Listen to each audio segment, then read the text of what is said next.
ప్రజా సమస్యల పరిష్కారం కోసం నిరంతరం పోరాడటం వల్లే ఇన్నేళ్లుగా రాజకీయాల్లో ఉండగలిగానని మాజీ మంత్రి సత్తెనపల్లి ఎమ్మెల్యే కన్నా లక్ష్మీనారాయణ అన్నారు. ప్రజాసేవలో 50 ఏళ్లు పూర్తి చేసుకున్న సందర్భంగా గుంటూరులో కన్నా రాజకీయ స్వర్ణోత్సవం నిర్వహించారు. పలువురు మంత్రులు, టీడీపీ, బీజేపీ, కాంగ్రెస్ ముఖ్య నేతలు పాల్గొన్నారు. ఏ పార్టీలో ఉన్నా క్రమశిక్షణతో పనిచేయడం వల్లే కన్నా ఈ స్థాయికి వచ్చారని కొనియాడారు.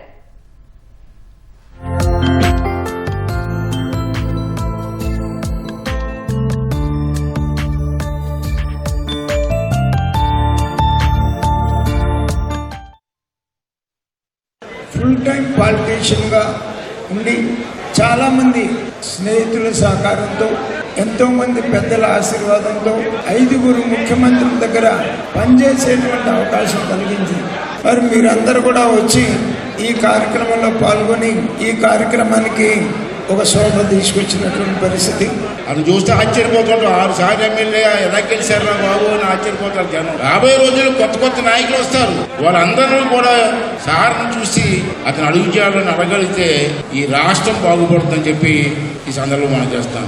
ఈ రాష్ట్రంలో కొన్ని పేర్లకి ఒక బ్రాండ్ ఉంటుంది. అందులో కన్నా అనే బ్రాండ్ ఒకటని చెప్పి సందర్భంగా మీ అందరికీ తెలియజేస్తున్నాను.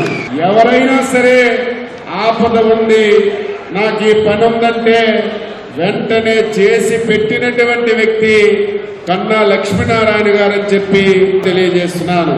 ప్రజలతో సంబంధం పెట్టుకోవడం, ప్రజలు ఇంటికి వచ్చి తలుపు తడితే వెంటనే తలుపు తెరవడం, ఓర్పుతో వారి యొక్క సమస్యలు వినడం, నేర్పుతో వాటిని పరిష్కరించడం, ఇది నా మూల సూత్రం అని చెప్పి వారు నాకు తెలియజేసినటువంటి విషయం. 20 సంవత్సరాలు మేమిద్దరు అసెంబ్లీలో ఎమ్మెల్యేలుగా, మంత్రులుగా, ప్రభుత్వంలో మరి ప్రతిపక్షంలో కూడా కలిసి పనిచేసినాం. ఒక ఫైటర్, ఒక వారియర్. 73 సంవత్సరాల్లో కూడా అదే విధమైనటువంటి అతని రాజకీయ ప్రస్థానాన్ని కొనసాగిస్తా ఉన్నారు. నేను సత్తెనపల్లి వాసిని. మా కాన్స్టిట్యున్సీ ఎమ్మెల్యే గారు ఆయన. 50 సంవత్సరాల సుదీర్ఘమైనటువంటి రాజకీయ జీవితంలో రాజకీయ చతురతతో అజాత శత్రువుగా ఉన్నటువంటి నాకు తెలిసిన అతి తక్కువ మంది రాజకీయ నాయకుల్లో కన్నా లక్ష్మీనారాయణ గారు ఒకరు.